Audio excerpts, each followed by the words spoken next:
Imagine a race where the winner only managed to convince, say, 26% of the crowd to cheer for them. Right. And more than 70% of the people in the stadium actively wanted someone else to win. Like maybe even actively booed the victor. Yeah, a massive majority just rejecting them entirely. Exactly. Yet, because of the peculiar rules of this specific track, that winner doesn't just get a gold medal. They get, well, absolute unchecked authority to dictate the rules for the entire stadium for the next 5 years. Which sounds completely absurd when you put it like that. It really does. I mean, they Yep. get to lock the doors, set the ticket prices, change the menu at the concession stands, and all while the vast majority of the audience just sits there wondering why their voices didn't mathematically register at all. And that, unfortunately, is the statistical, mathematical reality of United Kingdom politics today. Yeah. We were looking at a system built for a binary world, and it's currently just, well, buckling under the weight of a highly diversified, multipolar electorate. So, okay, let's unpack this. We really need to, because it's arguably the defining structural crisis of modern British democracy. Right. The operating system, if you want to call it that, was coded in the 19th century to process basically two inputs. Whig or Tory. Exactly, or later, Labor or Conservative. But the modern voter is inputting this massive, complex array of nuanced preferences. So the hardware isn't just glitching, it is actively misinterpreting the will of the public. It's translating a desire for pluralism into minority rule. Precisely.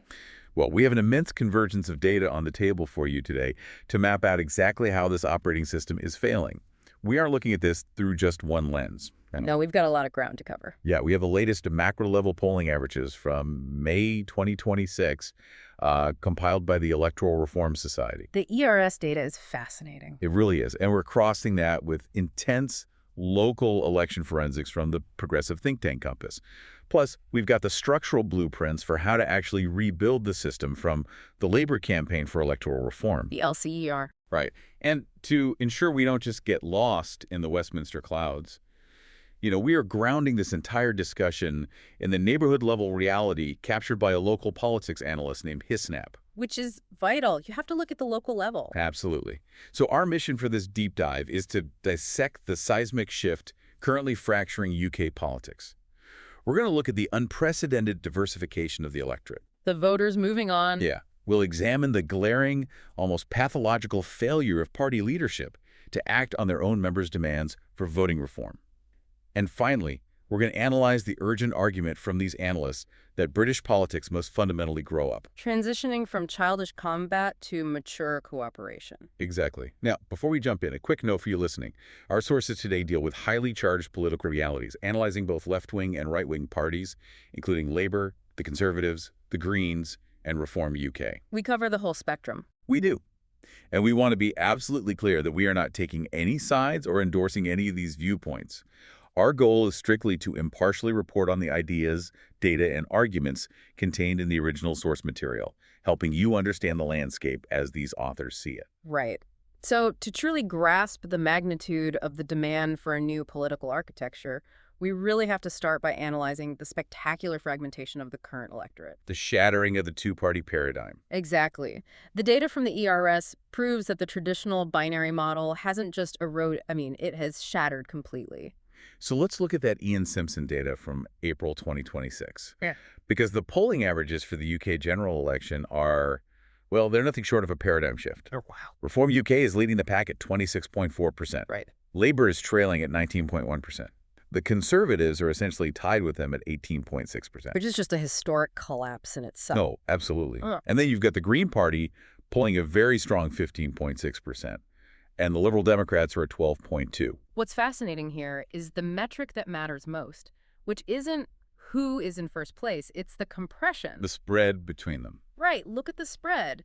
The top 5 political parties in the UK are separated by a mere 14.2 percentage points. Wow. Historically, a 14-point spread might be the gap between the governing party and the official opposition. Just those two. Yeah, like an 80s or 90s election. Exactly. But today, that 14 points encompasses the entire competitive political spectrum. Oh. We are operating in a landscape where the party ostensibly in quote-unquote first place has the backing of barely a quarter of the electorate. And if you isolate the traditional big two, the conservatives and labor, Yeah. the parties that this entire electoral machinery was designed to elevate. Their combined vote share has just completely collapsed. It has. This ERS average puts their combined share at a mere 37.7%. Which is staggering. Just to put that in perspective for you, the 2024 election saw a combined share of 57.4%. And at the time, analysts were calling that a historic apocalyptic low. Right, they thought the floor had fallen out. Yeah. And dropping from 57% down to 37% in just 2 years. That suggests the public hasn't just expressed dissatisfaction, they have actively, intentionally walked away from the binary choice. It's like your media analogy. Oh, yeah. Yeah, it's like we've gone from having just BBC One and ITV, where, everyone had to watch the same 2 shows because that's all there was, Right. to a streaming era where everyone have incredibly niche preferences. You can watch exactly what you want. But the political TV set is still only built with 2 buttons. That's exactly it. And we are seeing this demographic realignment validate itself in hard, concrete election results, too, not just theoretical polling. Right, the May 2026 local elections. Yes.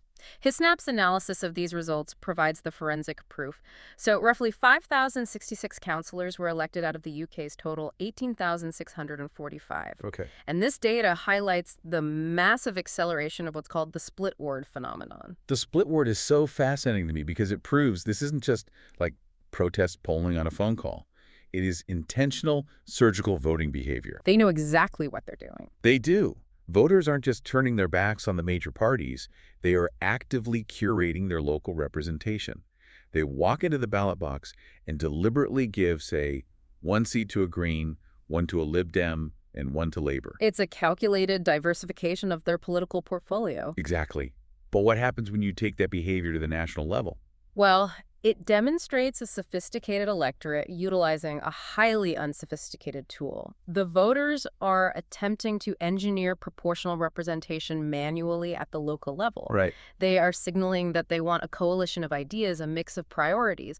But when you aggregate that hyper-diversified 5-party preference and force it through the national first-past-the-post mechanism, The whole thing breaks down. the system undergoes a massive mathematical breakdown. Standard polling models essentially disintegrate in this environment. Because asking 1,000 people who are you voting for tells you absolutely nothing about how those 5 distinct voter blocks will distribute themselves across 650 highly specific geographic constituencies. Right. A 20% national vote share could mean 150 seats, or it could mean literally 0 seats. Wow. It depends entirely on where those voters physically live. So how do pollsters even handle this? This extreme fragmentation is why pollsters have been forced to adopt MRP polling, multi-level regression, and post-stratification. Okay, what does that actually mean in practice? Well, the methodology is incredibly revealing of how unstable things are. Standard cross-tag polling relies on uniform national swings. Like if a party's up 5% nationally, they're up 5% everywhere. Exactly. But in a 5-party, 14-point spread scenario, uniform national swings are a statistical myth. They just don't exist anymore. So the MRP has to essentially build, a digital twin of the entire electorate? That is exactly what it does. Instead of a standard sample of maybe 2,000 people, they need massive samples. 13,000 people or more. Right. And they aren't just looking at the top-line voting intention. They run a Bayesian regression model Oh boy, math. to map highly specific demographic characteristics. Age, educational attainment, home ownership status, precise income brackets, historical voting patterns. Oh. And they map all that against voting intention. Okay. Then they take that complex algorithm and apply it to the hyper-local census data of every single individual constituency. So they're basically saying, we know that female renters with university degrees in this specific income bracket have a 40% probability of voting Green and a 30% probability of voting Labor. Yes. Now, how many of those exact demographics live within the boundaries of Bristol West? You've got it. They post-stratify the survey data using the known demographic reality of the geographic area. That is intense. But the ERS source notes a terrifying reality for these polling companies. Even with 13,000 samples and cutting-edge Bayesian models, the margins of error are just blowing up. Really? Because companies like YouGov and More in Common are occasionally refusing to even project seat counts. When 5 parties are clustered within 14 points, a 2% shift in the data doesn't just change the size of a majority. Oh, I see. It changes who comes in first, second, third, or fourth in a specific seat. The first past the post algorithm is so hypersensitive to minor geographic concentrations that forecasting becomes basically indistinguishable from gambling. Wow. Which brings us right to the core mechanical failure of first past the post, or FPTP. Because when you force a fragmented five-way electorate through a winner-takes-all system, the outcome isn't just unpredictable, right? No, it is actively distorting reality. It is an engine that generates wasted votes on an industrial scale. The Labor Campaign for Electoral Reform, the LCER, lays out the mathematics of this failure brutally. Yeah, and we need to be clear that the term wasted vote isn't a rhetorical flourish here. It's not just a complaint. No, it is a strict mathematical classification. The LCER outlines 3 granular mechanisms by which the FPTP system actively discards the democratic input of the citizenry. Okay, let's go through them. The first mechanism is the most straightforward: votes for losing candidates. Right. In a system where a candidate only needs a plurality to win, not a majority, just one more vote than the person in second place, Yeah. every single vote cast for the runners-up is mathematically incinerated. It yields 0 representation. And in a scenario where 5 parties are competing, like we have now, the winner of a constituency might only secure 25 or 30% of the vote, Which is entirely possible now. meaning 70% of the people in that area cast a ballot that the system subsequently just ignores. Absolutely ignores. But the distortion doesn't stop with the losers. The system also punishes extreme popularity through the second mechanism. Which is surplus votes and safe seats. Right. This is where the geographic arbitrariness of the system truly reveals itself. A party might have a stronghold where they win a seat with a 40,000 vote majority. A massive landslide locally. But the system doesn't care if you win by 1 vote or 40,000 votes. The prize is exactly the same: 1 member of parliament. So those 39,999 extra votes Are just as mathematically useless as a vote for a losing candidate. The party doesn't get a fractional bonus elsewhere in the country because they are wildly popular in one specific city. That's wild. The system essentially traps voters. If you vote for a minority party in your area, your vote is ignored. If you vote for the dominant party in your area, your vote is redundant. Exactly. So the logical conclusion of that architecture is the third category of wasted voices, right? The millions who simply stop participating. Rational apathy. The LCER attributes a staggering 30% non-turnout rate, compounded by an estimated 12 to 15% of the population who refuse to even register. Wait, 15% aren't even registered? Up to 15%, yes, and they attribute this directly to the mechanics of the voting system. When citizens look at the electoral map, realize they live in a safe seat where the outcome is predetermined by historical demographics. Like it's been Labor for 50 years or Tory for 50 years?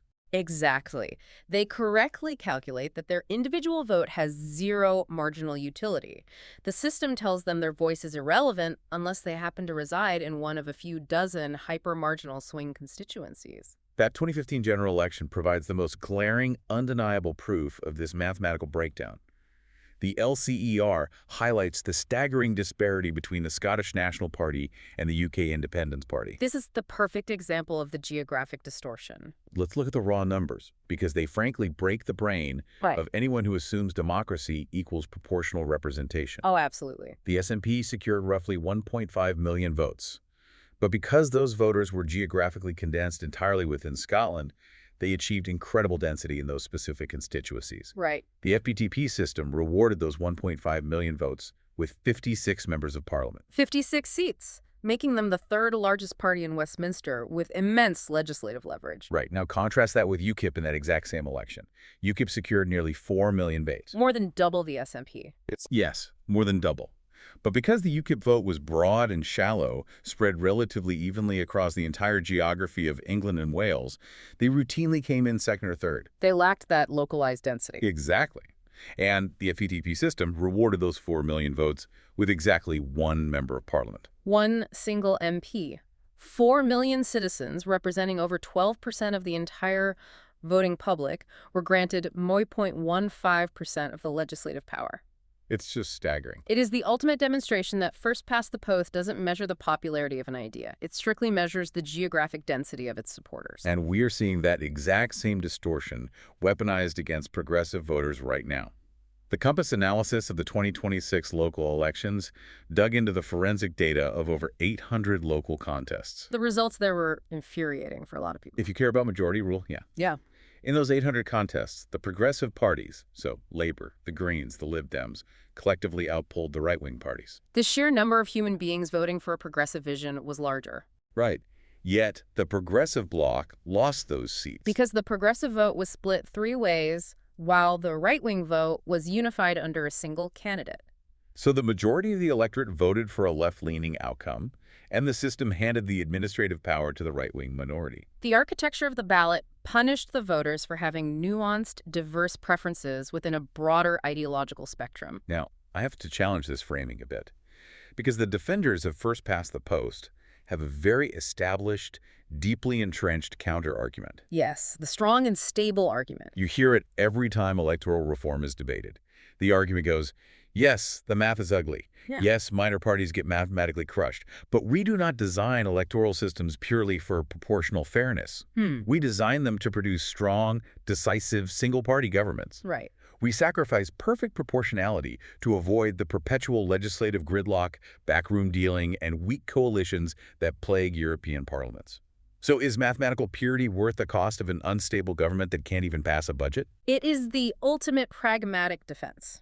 But as the LCER deeply analyzes, it is a defense based on an empirical myth at this point. How so? The strong and stable argument has completely decoupled from reality over the last 15 years.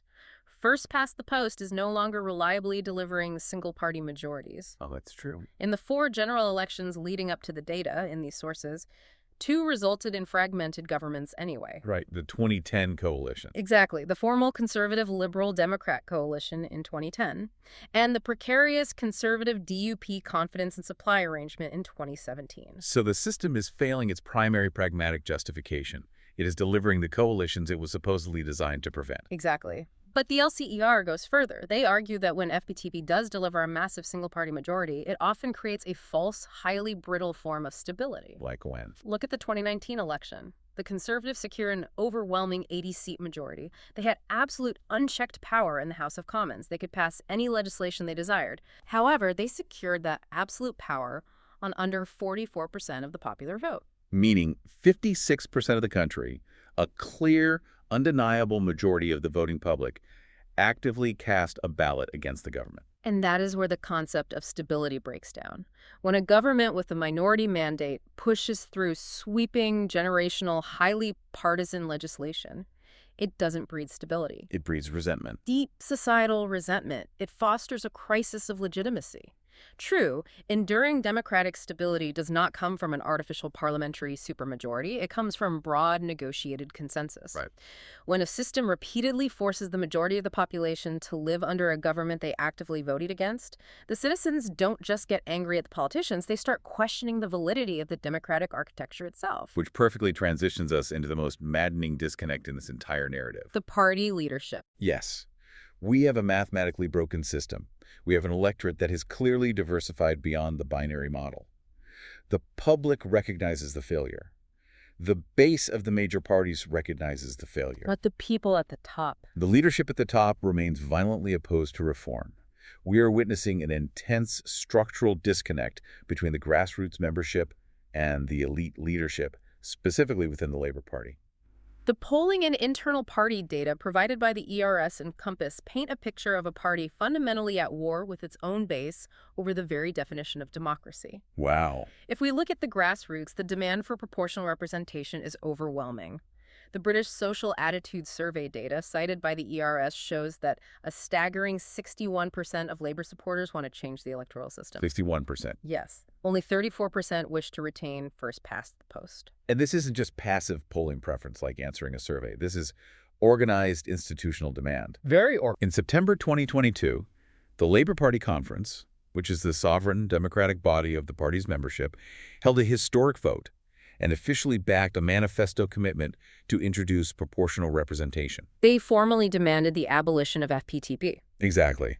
Furthermore, the Communication Workers Union, the CWU, which is a massive and highly influential affiliated trade union that provides vital funding and organizational muscle.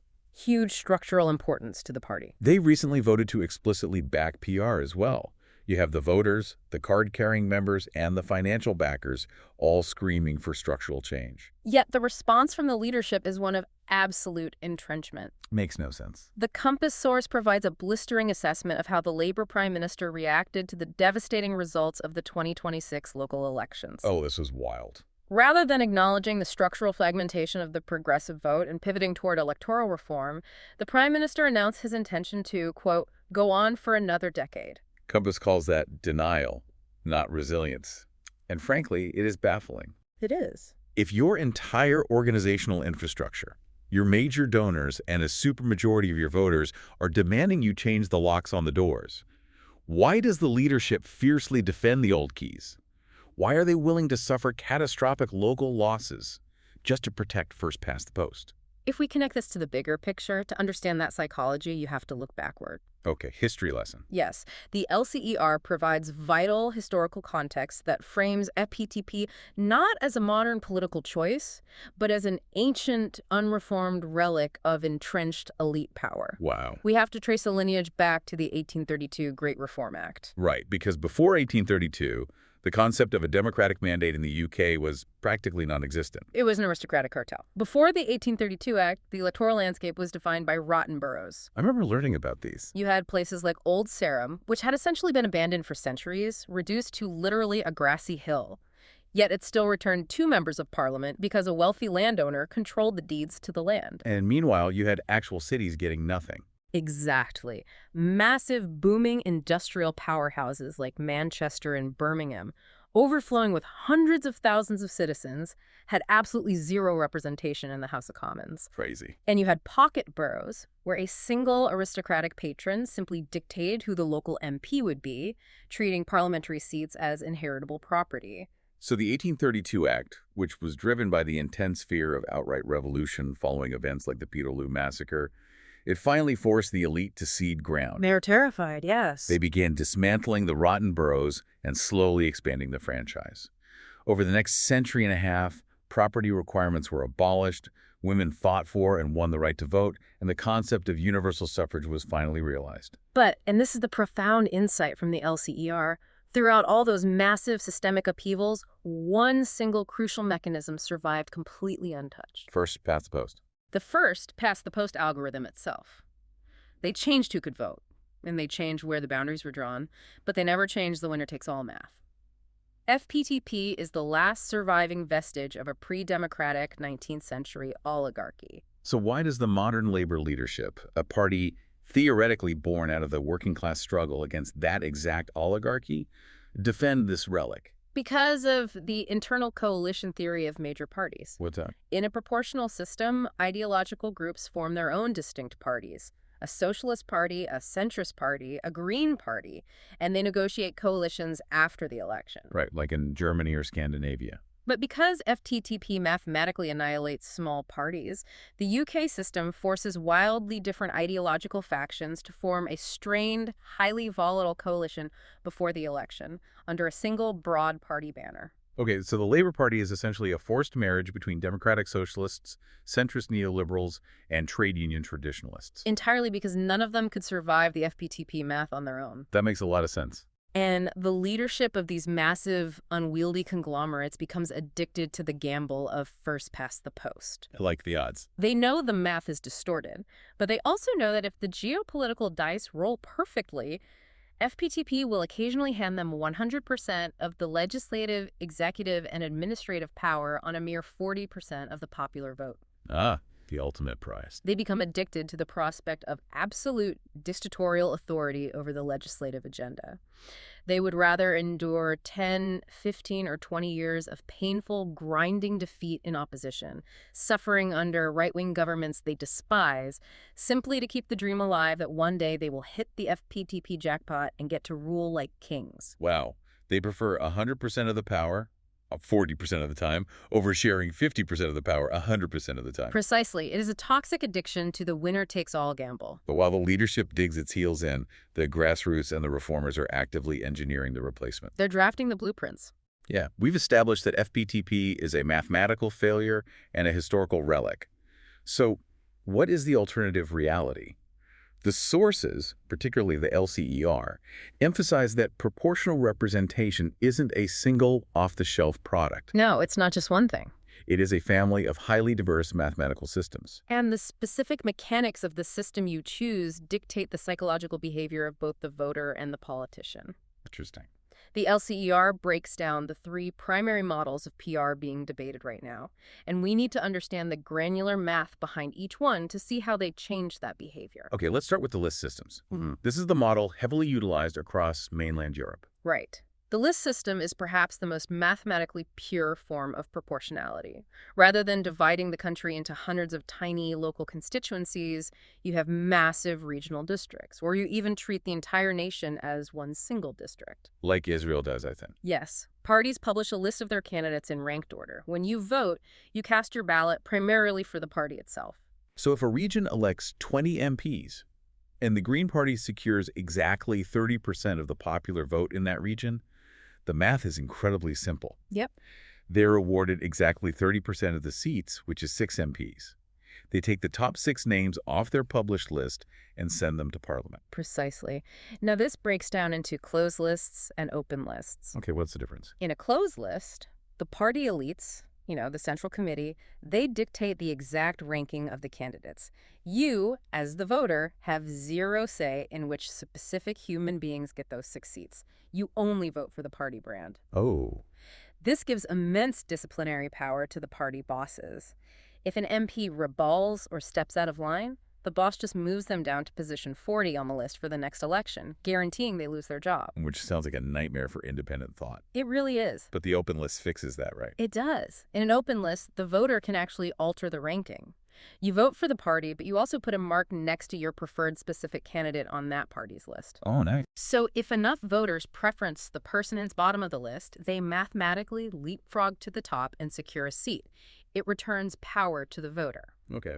I like that. However, the primary critique of any list system in the UK context is the destruction of the local link. Ah, right. British political culture is deeply tied to the idea of having my MP, a specific person responsible for my specific town who holds surgeries and advocates for local infrastructure. Which brings us to the second model, the single transferable vote, or STV. Yes, STV. This is the system used in the Republic of Ireland, Northern Ireland, and for local elections in Scotland. And this is where the math gets genuinely fascinating, because it entirely eliminates the wasted vote by tracking the voters' secondary preferences. STV replaces the tiny single-member constituencies with slightly larger multi-member constituencies. Instead of your town electing 1 MP, your wider county might elect 5 MPs. Okay.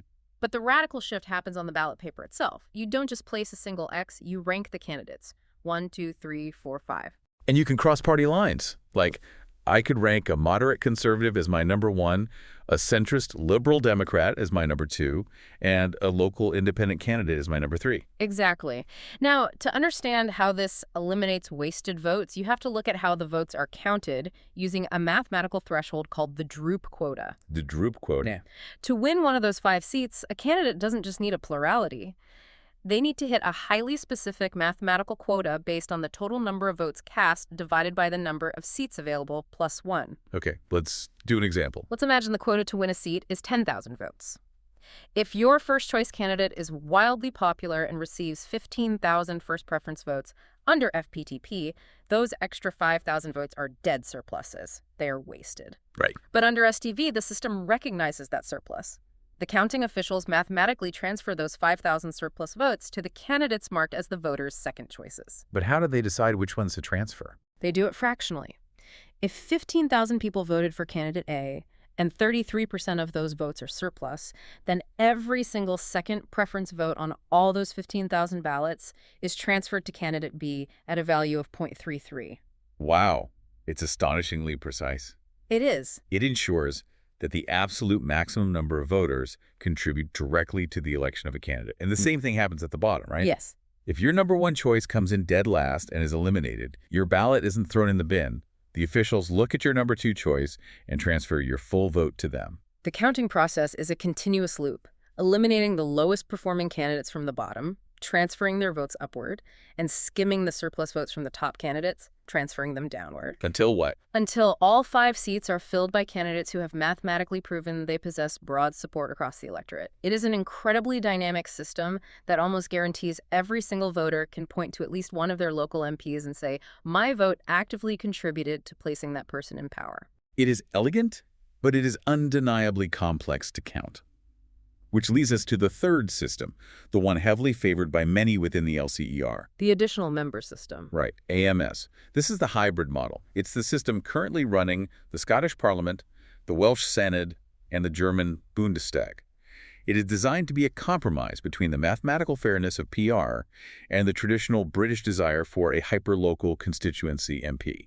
Under AMS, the voter is handed 2 distinct ballots, or one ballot with 2 distinct columns. Your first vote is identical to the current first-past-the-post system. Okay. You look at a list of local candidates, you put an X next to the person you want to represent your specific town, and whoever gets the most votes wins that specific local seat. So you maintain the geographic link. You still have an MP whose office you can walk into to complain about a zoning issue. Precisely. But the second vote is where the proportionality is injected. Your second vote is cast for a political party on a wider regional level. These regional votes determine the allocation of top-up seats. Top-up seats. Yes. The mathematical genius of AMS lies in how these top-up seats are distributed. They are purely compensatory. How does that work? The Electoral Commission looks at the results of the local constituency races and compares them to the regional party vote. Let's say the Conservative Party swept the local FPTP races, winning 60% of the local constituency seats. Right. However, the regional ballot shows they only secured 40% of the overall popular vote. The system recognizes that 20% distortion. So when it comes time to hand out the regional top-up seats, the system actively bypasses the Conservative Party and awards those seats to the Greens, Labour, and the Lib Dems. It does this precisely until the overall composition of the legislature, combining the local MPs and the regional MPs, perfectly mirrors the 40% popular vote split. The regional list basically acts as a mathematical shock absorber. Exactly. Smoothing out the distortions created by the local FPTP races. It is a brilliant synthesis. It really is. Now, we have to pause here to address a massive historical misconception. Oh, the referendum. Yes. Because the second you bring up proportional representation in UK politics, someone will inevitably claim that the public already decisively rejected it. Yeah, I always say that. They will point to the 2011 national referendum and say, we had this debate. The public voted no to PR. The LCER source explicitly dismantles this, and we need to clarify the reality of that referendum. It is perhaps the most frustrating myth in British political discourse. The 2011 referendum was absolutely, unequivocally not a vote on proportional representation. Not at all. The electorate was asked a highly specific question. Do you want to replace first past the post with the alternative vote, or AV? Explain the mechanics of AV and why it completely fails the test of proportionality. Because AV uses ranked balance. Just like STV, people assume it must be proportional. Right, it uses ranked preferences, but it retains the fatal flaw of single-member constituencies. Under AV, your town still only elects one single MP. You rank the candidates 1, 2, 3. If no one gets 50% of the first preferences, the lowest candidate is eliminated, and their votes are redistributed based on second preferences. This continues until one person crosses the 50% threshold. So what's the benefit of that? Well, AV has one major benefit. It eliminates the need for tactical voting. You can safely vote for a fringe candidate first, knowing your vote will transfer to a mainstream candidate later if your first choice loses. Right.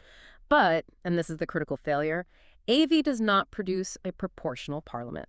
In fact, depending on how the second preferences fall across the country, AV can routinely produce results that are mathematically less proportional and more distorted than first past the post. Because it wildly over-rewards the ultimate compromise candidate. Exactly. Under AV, a party like the Liberal Democrats, who historically act as the harmless, inoffensive second choice for both Labour and Conservative voters, could theoretically win 60% of the seats in Parliament while only securing 20% of the first preference votes. Yes.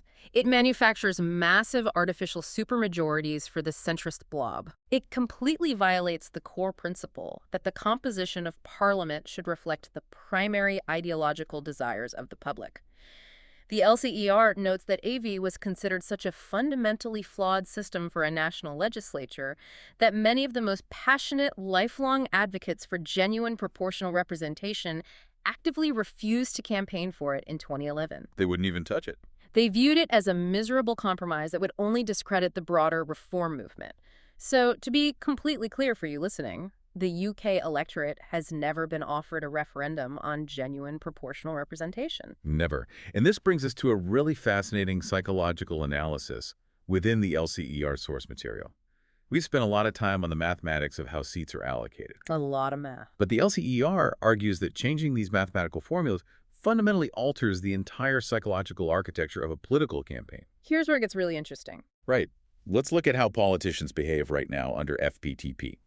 Because of the winner-takes-all math, campaign strategists look at the electoral map and identify hundreds of safe seats. Seats that never change hands. Exactly. These are constituencies where the demographic math is so overwhelmingly skewed toward one party that the outcome is practically preordained. And how do parties treat the millions of citizens living in those safe seats? They utterly ignore them. Completely. They don't spend advertising money there. They don't send their star politicians to hold rallies there. They don't draft national policy to address the specific economic needs of those areas. They just abandon them. Instead, they take 100% of their campaign war chests, their data mining operations, and their policy promises, and they pour all of it into a tiny handful of hyper-contested marginal swing seats. Right. The entire national agenda of a G7 economy is effectively dictated by the incredibly specific, localized anxieties of a few thousand undecided swing voters in places like Nuneaton or Stevenage. But look at how the psychology instantly shifts under any form of proportional representation. Because every single vote, regardless of its geographic origin, contributes directly to the party's regional or national seat allocation, the concept of a safe seat ceases to exist. Oh, wow. A conservative vote cast in the deepest, most heavily labor-dominated ward of inner-city Liverpool suddenly has profound mathematical value. Because it adds to the regional total. Exactly. A Labour vote cast in the wealthiest, most rural conservative stronghold in Surrey suddenly impacts the national outcome. The parties are mathematically forced to treat every single voter as an equal entity. They actually have to campaign everywhere. Which is how it should be. But the psychological shift is even more profound for the voter. The LCER asks us to imagine the liberation of the ballot box. That's a great phrase. Think about the phenomenon of tactical voting. Right now, polling suggests roughly 20% of the UK electorate walks into a voting booth and actively votes for a candidate they do not genuinely support, simply because they're trying to block a candidate they actively fear. It is a politics rooted entirely in fear, damage limitation, and the cynical calculus of the lesser of two evils. You aren't voting for a vision of the future, you are voting against a nightmare. But PR kills tactical voting instantly. It allows the citizen to engage in positive, expressive voting. You can wake up on a Thursday morning, walk down to the local church hall, and cast a ballot for the exact specific ideology you believe in, knowing with absolute mathematical certainty that your vote will directly bolster that ideology's presence in Parliament. That shift from defensive crouching to positive expression is a monumental upgrade to the civic psychology of a nation. Which logically leads us to the ultimate overarching argument running through all of our source material. Section 5, growing up. Yes. The demand for electoral reform isn't driven merely by a desire for a fairer spreadsheet or cleaner mathematical proportionality. Those are just the tools. All right. The ultimate objective is to force a fundamental metamorphosis in the culture of our politics. We are currently trapped in a paradigm of childish zero-sum combat. The sources argue we must transition to a mature, adult state of pluralistic cooperation.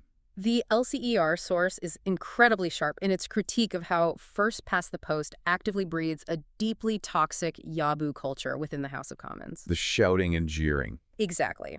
When you have a binary architecture, a system where you either secure absolute dictatorial power or you are relegated to absolute powerless opposition. There's no middle ground. None. And that environment mathematically incentivizes the most destructive elements of human behavior. Constructive debate is penalized. Finding common ground is viewed by the party whips as a betrayal. A sign of weakness. The structural incentives demand that you hurl insults, that you launch highly personalized smear campaigns, and that you focus entirely on the total annihilation of your opponent's reputation rather than the synthesis of opposing ideas. It is pure, unfiltered tribalism. And we don't have to look back to history to see this. The Compass piece provides a scathing, immediate forensic analysis of how this tribalism poisoned the progressive side of the spectrum during those 2026 local elections. That this was really ugly. They specifically highlight labor's behavior in areas like Gorton and Denton. Now remember, labor and the Greens theoretically share massive swaths of progressive policy goals regarding climate, infrastructure, and public services. You'd think they would be natural allies. You would. Yet, because first past the post forced them into a death match over single seats, Compass notes that Labor ran a, quote, disgraceful campaign against the Greens. What did they do? They abandoned policy debate and descended into lurid, fabricated smears, distributing literature that bizarrely claimed the Green Party was actively promoting prostitution and hard drugs in local neighborhoods. Oh my goodness, that's just a grotesque example of how the winner-takes-all mechanics force similar factions to cannibalize each other. It is. And the Compass analysis argues that this tribal warfare isn't just morally ugly. It represents a fundamental, catastrophic misreading of the modern political era. Compass defines our current reality as the era of bloc politics. Bloc politics, right. The electorate has structurally divided into two broad, overarching coalitions. You have the right bloc, which currently commands roughly 43% of the demographic support, and you have the progressive bloc, which sits at around 51%. And the central thesis from Compass is that the progressive bloc, despite holding a numerical demographic advantage, cannot ever succeed if it attempts to govern through the tribal domination of one single party. The Labor Party cannot simply deploy smear campaigns to crush the Greens and the Liberal Democrats, assuming they will just absorb those voters by default. The progressive electorate is far too ideologically diverse for a one-size-fits-all monopoly. If that progressive 51% wants to enact genuine generational change, like if they want to completely restructure wealth taxation, implement massive democratic public ownership of utilities, and execute a multi-decade climate transition. Big stuff. Right. They require a massive, deeply stable democratic mandate. And you absolutely cannot build a durable, trusting mandate by aggressively smearing your ideological neighbors with lurid lies the week before an election. Obviously not. You can only achieve that through a vibrant, pluralist movement that embraces its own diversity and negotiates a shared platform. Which brings us brilliantly back to Hisnap's gritty, hyper-local perspective. The local councils. Yeah.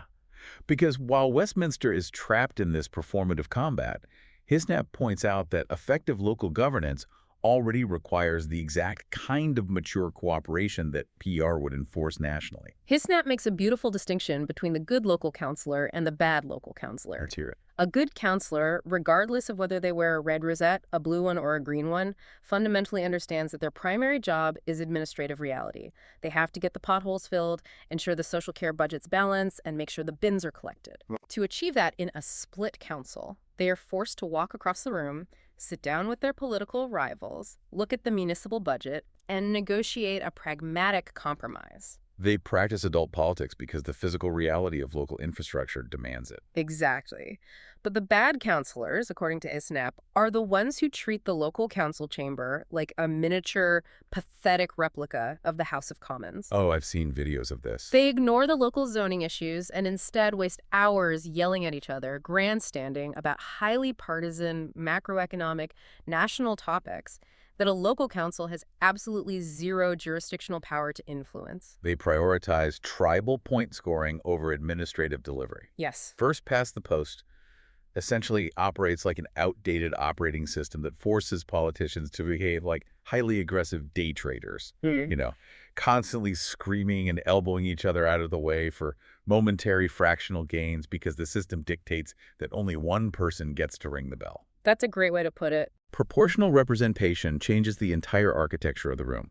It demands that politicians walk into a boardroom, sit down around a large table, examine the complex, multi-layered data of the electorate, acknowledge that every single faction in the room possesses a mathematically legitimate mandate, and do the hard, boring work of negotiating a shared path forward. This raises an important question, however. We can change the math to incentivize cooperation, but how do we actually enforce it? Accountability. Right. How do we hold politicians accountable in a system built on coalition building? Under FPTP, accountability is blunt but simple.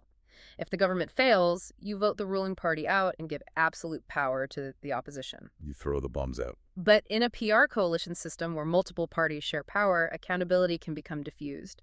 How do citizens pin the blame? That is the most legitimate concern regarding PR, for sure. And HisNap's blog provides a crucial framework for understanding how accountability evolves in a mature system. It shifts from binary, once every 5 years electoral executions to constant systemic transparency. His snap outlines the mechanisms that exist right now at the local level to enforce integrity outside of the ballot box. They highlight the vital role of the ombudsman. Okay, what does the ombudsman do? If a local council or a coalition of councilors is violating its own administrative rules, mature accountability doesn't mean just screaming at them on social media. It means utilizing the bureaucratic machinery. You file a formal, documented complaint that escalates to an independent, nonpartisan oversight body with the power to investigate and mandate corrections. HisNap also points to the codes of conduct, which are deeply rooted in the Nolan principles of public life. Things like objective integrity, absolute accountability, and radical openness. Right. If a politician breaches these ethical standards, a cooperative system relies on internal committee censures and independent standards investigations, rather than just waiting for the next election cycle to roll around. And perhaps most importantly, his snap highlights the modern architecture of digital transparency. They point to platforms like localdemocracy.uk or Open Council Data UK. I love these sites. True adult politics requires the public to engage with the boring, granular data of governance. These platforms allow citizens to track a politician's exact meeting attendance records. You can scrutinize their precise voting history on specific amendments. You can examine their register of interest to see exactly which corporate entities are funding their campaigns, who is buying them dinner, and whether they possess financial conflicts regarding the zoning laws they are voting on. Accountability in a mature, pluralistic democracy isn't about theatrical outrage in a debating chamber. It is about relentless, data-driven, bureaucratic scrutiny. And what is truly profound about proportional representation is that the very mathematics of the system actively force the level of behavioral civility required to make that kind of scrutiny function. Think about the psychological dynamics of an election campaign under this single transferable vote. Okay. Under FPTP, a Labor candidate and a Lib Dem candidate are locked in a zero-sum death match. The Labor candidate is highly incentivized to launch a scorched earth, intensely personal smear campaign against the Lib Dem to depress their turnout. But under STV, the math changes the incentive structure entirely. The Labor candidate knows that to hit the droop quota and secure a seat, they desperately need the second preference votes of the Lib Dem supporters. Exactly. Furthermore, they know that the day after the election, they will likely need to sit down with that very same Lib Dem candidate to negotiate a formal coalition agreement to govern the local council. The architecture of the math makes toxic behavior a catastrophic strategic error. You physically cannot run a vicious, highly personalized, fabricated smear campaign against a rival politician on a Tuesday, beg their voters for secondary preferences on a Thursday, and then expect them to sit down and politely govern the municipality with you on a Friday. It just doesn't work. The system mathematically penalizes tribal hostility and rewards policy-focused moderation. Because your rivals today are your necessary governing partners tomorrow, you are forced to treat them with professional respect. It forces politicians to attack the policy, not the person. And that slight shift in behavior is the foundation of a mature political culture. It really is. Well, we have covered an immense amount of complex systemic ground today. Let's trace the arc of the analysis we've built from these sources. It's been a journey. We started by examining the undeniable demographic reality of the British public today. The UK electorate has structurally diversified beyond the confines of a binary system.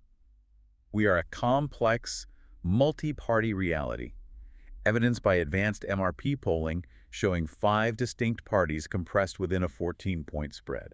And those local elections defined by the deliberate, surgical rise of the split ward. Yet, despite this massive evolutionary leap in voter preference, the democratic operating system remains trapped in the 19th century. First past the post is a mathematical relic that aggressively punishes ideological diversity, manufactures millions of wasted votes, ignores the concept of a popular mandate, And routinely delivers absolute, unchecked legislative power to parties that the vast majority of the public actively voted against. And when the grassroots, the millions of voters, the massive affiliated trade unions, and the party memberships themselves, when they demand an end to this distortion, advocating for sophisticated alternatives like the single transferable vote or the additional member system. They collide with an elite party leadership that just refuses to yield. Leaders who are deeply addicted to the winner-takes-all gamble, perfectly willing to endure decades of systemic failure just to protect their chance at absolute minority rule power. But as the Compass forensics and the LCER blueprints forcefully demonstrate, the ultimate objective of electoral reform is far larger than achieving a perfectly proportional spreadsheet. That's just a side effect, really. Right. The true goal is to engineer a fundamental transition in the behavioral culture of our politics, to surgically remove the incentives that breed toxic, tribal, zero-sum combat, and to install an architecture that demands a mature, pluralistic, and cooperative political reality. The only kind of reality capable of navigating the complex crises of the 21st century? It is a profound systemic crisis.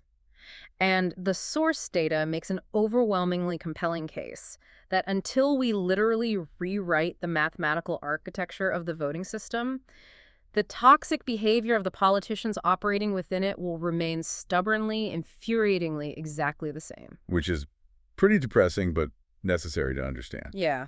As we wrap up this deep dive, I want to leave you with a final, somewhat philosophical reflection to mull over regarding how systems shape human nature. Okay, hit us with it. We spend an inordinate amount of time in our modern discourse complaining about how tribal, toxic, and hopelessly divided everyday citizens have become when discussing politics. We point our fingers at social media algorithms, we blame highly partisan news channels, or we just throw our hands up and blame the innate, ugly reality of human nature itself. Right. But what if our personal hostility isn't just human nature? What if it is a trained, highly conditioned response? No. If the very foundational architecture of our primary democratic interaction, the ballot box itself, is coded as a winner-takes-all, zero-sum game, a game that mathematically punishes ideological cooperation and overwhelmingly rewards ruthless binary division, well, perhaps we shouldn't act so surprised when the citizens eventually begin to mirror the exact same toxicity as the system that governs them. Change the architecture of the game, and you might just change the way the players treat each other. That is a brilliant, unsettling thought to end on. If the design of the house is actively making us behave this way, it is long past time to rip up the floorboards and pour a new foundation. Absolutely. Thank you so much for joining us for this deep dive.